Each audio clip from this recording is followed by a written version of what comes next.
Hello, my beautiful friends. Welcome to today's podcast episode. Thank you so much for being here.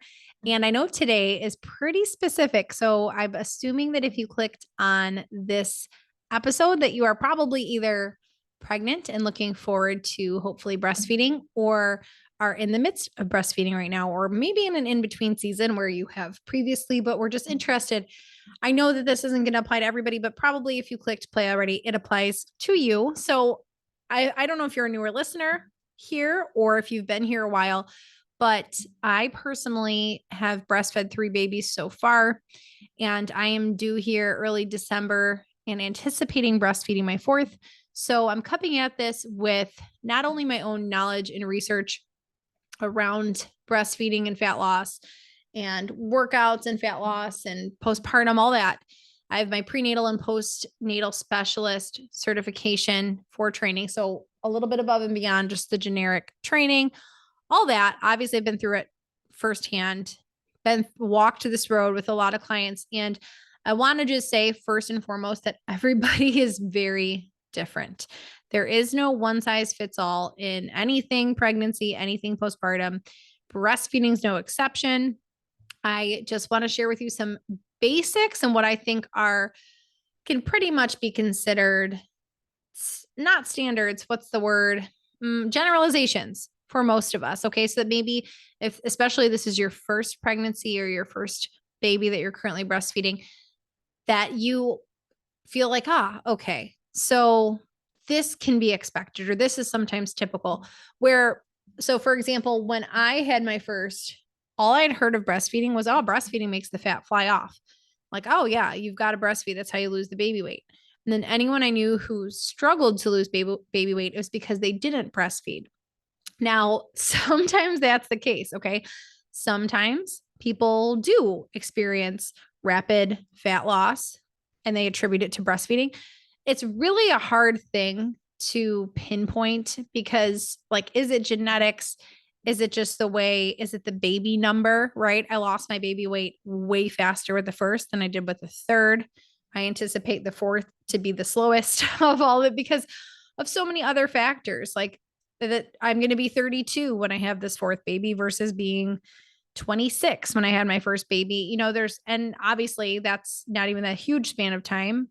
Did I do that math right? Was I 25 or 26? I don't know. Cause I'm like, that sounds wrong. This is my fourth child and my oldest is 6. So maybe that's right. Either way, some people have babies in their 20s, 30s, 40s and have things to compare to. I was chatting with a mom the other day who's in her 50s, but she had a baby and babies, and I think she had 5 total, but she'd had babies in all of the decades. She actually had a teenage pregnancy too. So she was like, yep, I could compare when I was, she's like, I wouldn't recommend having a baby when you're 16, but I had one when I was 16, had one when I was 20 something, 30 something, 40 something. And let me tell you, like, they're all different. So there are so many variables. Okay. And yes, like some research can even point to breastfeeding might accelerate fat loss. But then I feel just as much, you also have the other side of research and anecdotal research showing you that breastfeeding actually makes you cling to fat. And there's a lot of research that shows that you cling to a certain amount of fat for your body to be able to produce milk. So everybody's different. If you fall in either camp, obviously most of us would prefer to fall in the first camp of experiencing, kind of like an easy weight loss. I'm like, I'll just breastfeed and it'll come off. But some generally agreed upon number ranges for breastfed moms, that's in most research, most Google searches, etc., is that exclusively breastfeeding moms for just a single baby, we're not talking twins or triplets here, require about 200 to 500 extra calories. Here's where things already get tricky. The word extra is relative because maybe you were overeating before you even got pregnant. This is the same thing for pregnancy. People say like, oh, you need no extra calories the first trimester, 150 extra the second trimester, and 300 extra the third trimester. Okay, well, what's extra? Because if the person was already eating in a calorie surplus, they don't really need to hear that and then tack on another 300. And that's what some people do. Is like, well, then I might as well add a McFlurry to this because I need to eat more for the baby.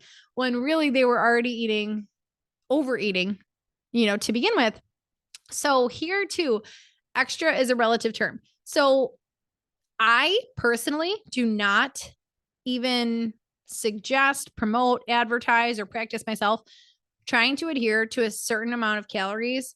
What I do promote is dialing in your quality of foods, because that helps us to naturally fall into a good calorie range for our bodies. Now, it's a little all over the place because we're coming off being pregnant and our cravings might be high and our appetite might be high, and we got to get things back in check.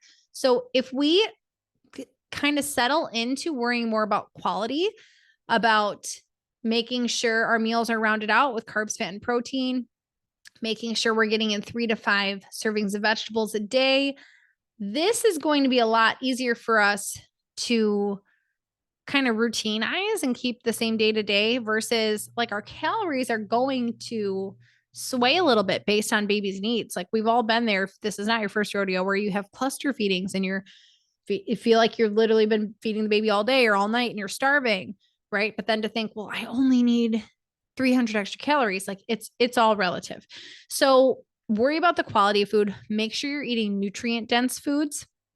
That goes a long way in satiety. So I always use the example of taco salad. Like if you eat 2 small tacos that say equal 500 calories, you might be really hungry again in an hour. But if you eat that same thing, like open it up, put it on a big old taco salad with the burrito and everything, like you don't need to scrap anything, but you add a whole bunch of lettuce and make it all 500 calories again, you're going to be full longer because you ate so much more food. Like you got more volume into your stomach for the same amount of calories. So we want to do that. We want to make sure we're not using, our calorie allotment on highly processed foods that make us crave something else in a half hour, or that run right through us. Like we want nutrient dense foods, and we want to make sure we're hitting that vegetable target. We also want to make sure we're hitting our protein goals. So in general, for most women, I advise hitting 100 grams to your ideal body weight of protein in grams. And even just saying, it's pretty safe to say that most people could shoot to clear 100 grams of protein. That's something that's going to help here. So this is my personal approach. And truly, this is what I've done with all my babies. And what I plan to do for the next one is, number one, to focus on eating to hunger, eating good foods, and staying mostly consistent.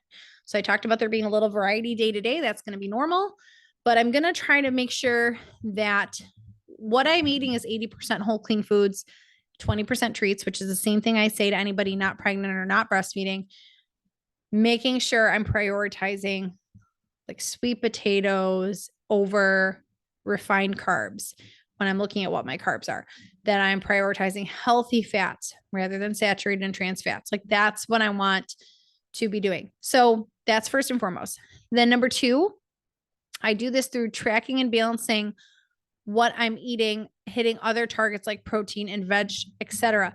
So I personally don't typically track right away when I'm postpartum, but sometimes I'll encourage clients to make sure that you are in a positive way, like hitting enough of your caloric needs. It shouldn't be, the focus at this time should not be on eating in a calorie deficit and then taking in less than we are burning. Okay. That could affect our milk supply and things like that. But I have had clients who are like, I just want to see the numbers tracking so that I'm not eating a ton of carbs and not enough protein and this and that. So if you're not sure, what you're doing in that department, then yeah, definitely track and see the numbers to make sure that you are rounding out what you're eating. Okay. I do not drop calories or have any of my clients drop calories. So again, if we're worrying about your milk supply, we're not trying to slash calories and make our, when you're in a calorie deficit, you usually have a little bit of a pinch where you feel like, I am a little bit hungry.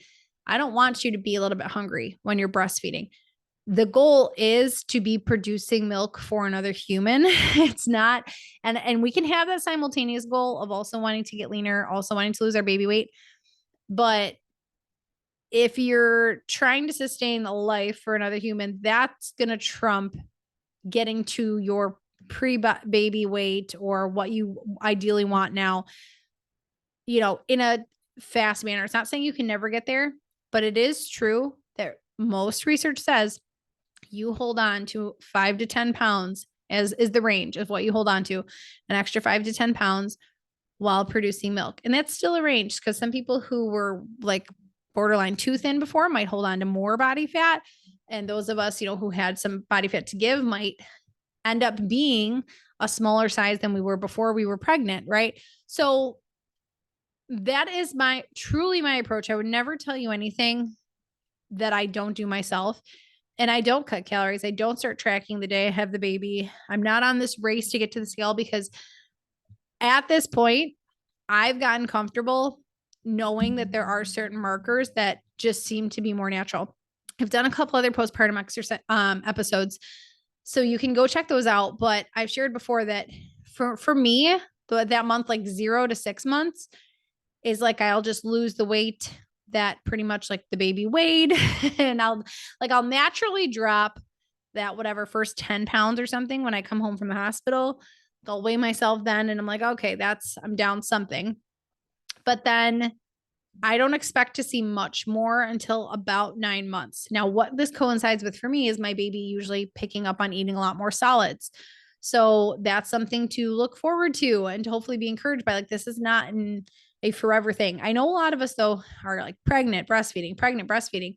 And it's hard because we want to get back to feeling like ourselves and we want to get to a body fat we're comfortable with. But we're also not trying to rush it. This is where a lot of, you have to take this into being your own consideration and personal decision here. I've had friends and clients who have stopped breastfeeding sooner than they thought they would because they did want to be a healthy weight again before getting pregnant again, because they wanted to have a lot of kids and they, knew that to have a healthy pregnancy, they want to be a healthy body weight. And that's all true as well. So we all have different goals and priorities in mind.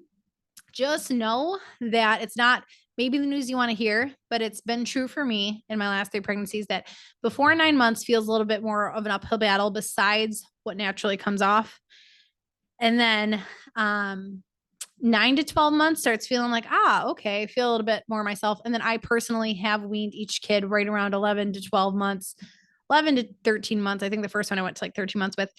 And that's when they're totally done, I'm not nursing anymore, that last 5 to 10 pounds truly comes off.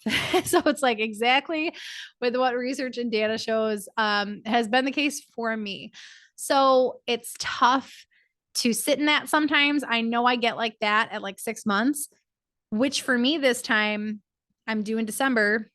That's going to fall like right in the middle of summer. And I know this time next year, I'm going to be like, man, I'm a trainer. I'm still feeling pudgy here. Like I am not back to the body fat I like, the physique I'm comfortable with. But then I just have to do this kind of gut check of like, all right, well, do I want to wean and go to formula, or do I want to, stick this out and know that I just have another couple months and they'll be a little bit more on solids, and then, this won't last forever. This too shall pass. So that's the personal part, but know that like everything in between here is very normal. So if your friend or whoever had their first baby, dropped all their weight through nursing, that might just be them. That might just be genetics, but it might be the other way around as well. So this is the realistic view of what you can expect. All right. I hope that's helpful. And if you have any questions, you can email me, Brittany@healthycatholicmoms.com, or anything to add to this conversation too. If you're a seasoned mom and, want to share some things, I would love to hear that. I know a lot of people have really rich backgrounds who listen to this podcast and work in these fields and might have something to share here too. So I'd love to hear that. All right, ladies, I hope you have a great rest of your day. I'll talk to you next time.